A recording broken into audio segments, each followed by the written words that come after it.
One of the threads that go through our readings today is the making of decisions, choice. We hear in Samuel, the story of Samuel choosing the new anointed one.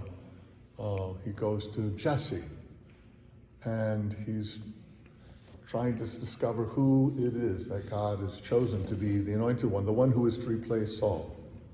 And obviously, after seeing 7 sons and still saying, "Don't you have any more kids?" We can conclude that Jesse was Irish. And there was another kid, and it was this small child, young child, David, and he was the one that was chosen. And we're told that he was chosen by God. Because you see, the people had a choice before.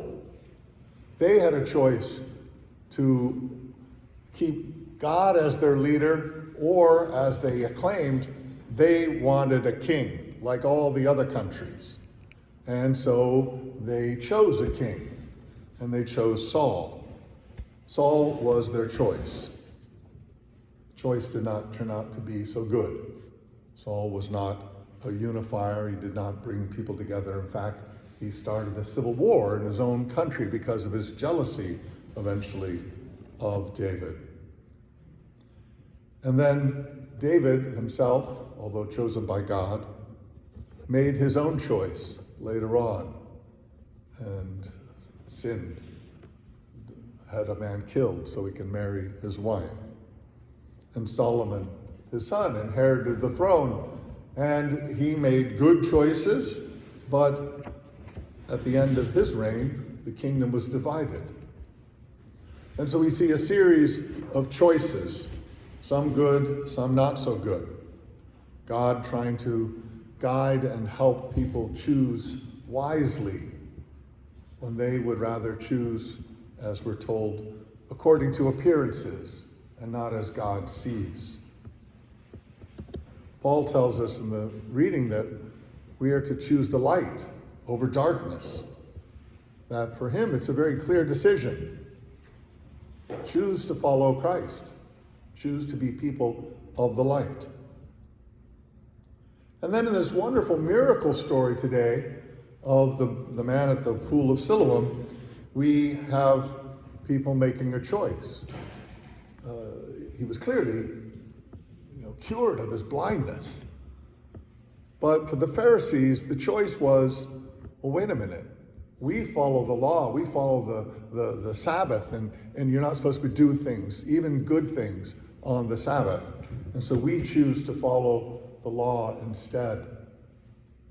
But the man himself who was healed followed Jesus and proclaimed at the end that he would, worship him and follow him as the Messiah, the Son of Man. We all have choices. In fact, it seems life is an endless series of choices. And sometimes we make choices and we have no idea the consequences of those choices, whether it's a job we take or a school we go to or a person we happen to meet at an event that eventually turns into a spouse. We sometimes stumble into choices, and they have great consequences in our lives. That's the nature of choices. That we go in one direction instead of another, and it leads to a whole series of other choices.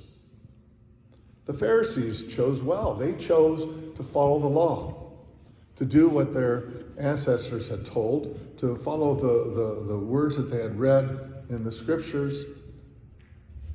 But it led to a bad conclusion because they rejected Jesus, the Son of Man, the one that they had been waiting for, the Messiah that they had been promised, the very thing that God had said he would send to them. When he sent him to them, they rejected it. But the good news is, and there's good news on this Laetare Sunday, is that even with bad choices, God can do great things. because choosing Saul was a bad choice, but it led eventually to God pointing us to David. And David made bad choices, but it eventually led to his wise son Solomon. And Solomon made bad choices and led to the division of his nation. But eventually it led to the history of Jesus coming into the world.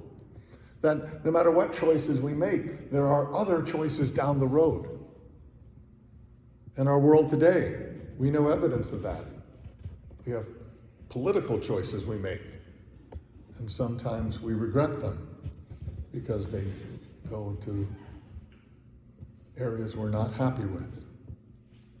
Pope Leo tells us that war is never a good choice. And we have to ask ourselves, why have we chosen war?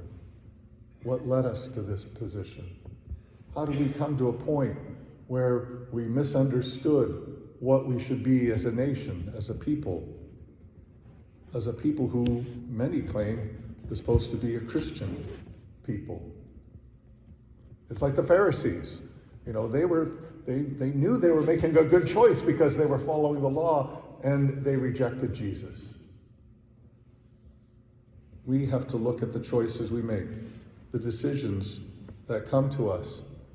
And sometimes we look back and say, boy, it was great that I decided to go on a date with this person because they became my life partner. That was a great choice. And sometimes choices don't turn out. And then other choices appear. The story of Christianity is a story of rebirth, resurrection, forgiveness, renewal, turning a new leaf, allowing God to make us new again. And even when we make bad choices, we can choose again to do better. Sometimes our choices make us regret. And then we have reconciliation, forgiveness. Sometimes our choices open our eyes, as the blind man discovered. The good news is we always have new choices, that we can always try again, that we can always repent, and that new life and rebirth is the message of the good news that we rejoice to hear.